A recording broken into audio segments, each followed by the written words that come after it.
Hi there, it's March the 2nd, and we're continuing our journey together through the good news of Mark. We're in Mark chapter 10, and we're going from verses 32 to 52. In verse 32, we read of Jesus now heading towards Jerusalem. He's going from this mountain of transfiguration, from this amazing sign of his glory, and now his sights are set on his encounter in Jerusalem. And as he goes, he's determined, but his disciples are somewhat overwhelmed at what has happened, and they're overwhelmed at his attitude, and they're afraid as well. And then Jesus begins to unpack what's going to happen, which must have added to their sense of worry and concern, because Jesus says he's going to be handed over to the chief priests and the leaders, and they are going to hand him over to be beaten and finally killed. He said, but on the third day I will rise again. What are they to make of all this? What's interesting is in the midst of this, two of his disciples, James and John, come, and rather than responding to this, they are saying, maybe they see this as that Jesus is going to be revealed as the great King of power, and they see this as a moment to make application to him, to be considered to be his right and left hand men, literally, that when he comes to his glory in Greek doxa, when he comes to his a moment of power, his moment of fame, that they should sit on his right hand and his left hand. And Jesus asks them, he says, are you able to drink the cup that I drink? Are you able to be baptized? Are you able to be immersed into the situations that I'm about to be immersed into? They very bravely say in Greek, "Dinametha," we can, we're able.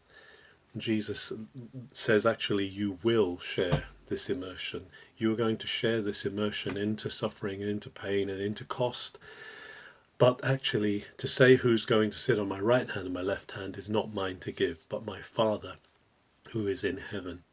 And then Jesus tells them something very key. He says, look, says it's not like it is in the world.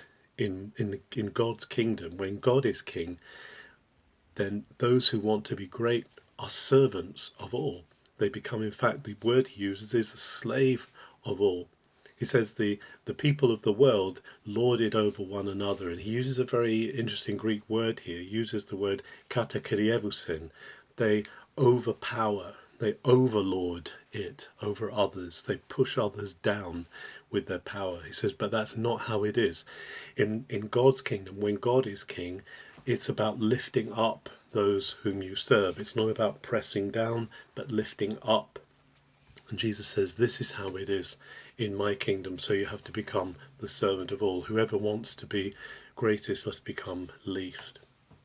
And then Jesus is coming to Jericho. So he's been going down the Jordan Valley, comes to Jericho, which is the very low down on the earth's surface, set in the Jordan Valley. And from Jericho, the road goes up to Jerusalem, very steeply through the desert.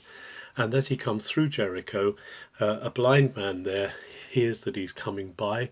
This blind man's name is Bartimaeus, literally means the son of Timaeus. And Bartimaeus begins to shout out to God, to Jesus. He wants release from his blindness.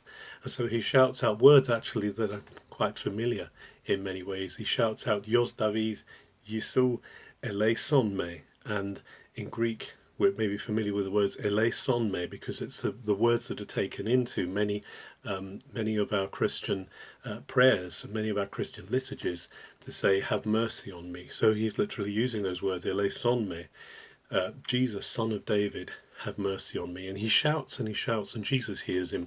And then Jesus comes to him and he says, Bartimaeus, what is it that you want me to do for you? Maybe that's quite obvious. He wants to see. He wants healing. But he asks Bartimaeus, what is it you want me to do for you? And Bartimaeus says, I want to see. And so Jesus heals him. And then there's a beautiful codicil to the end of this where Bartimaeus rises up and he follows Jesus on his way. And obviously this way is now taking him up through the desert into his suffering and into his death at Jerusalem.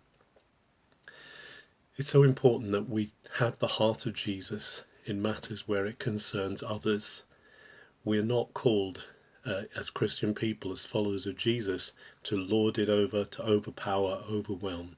Rather, we are called to serve under, to come to lift up, to bless, just as Jesus does, as he says himself, where he gives his life, he lays down his life as a ransom for many. Let's not be afraid today to take that lower place and to lift others up, because this is the sign of greatness in the kingdom of God.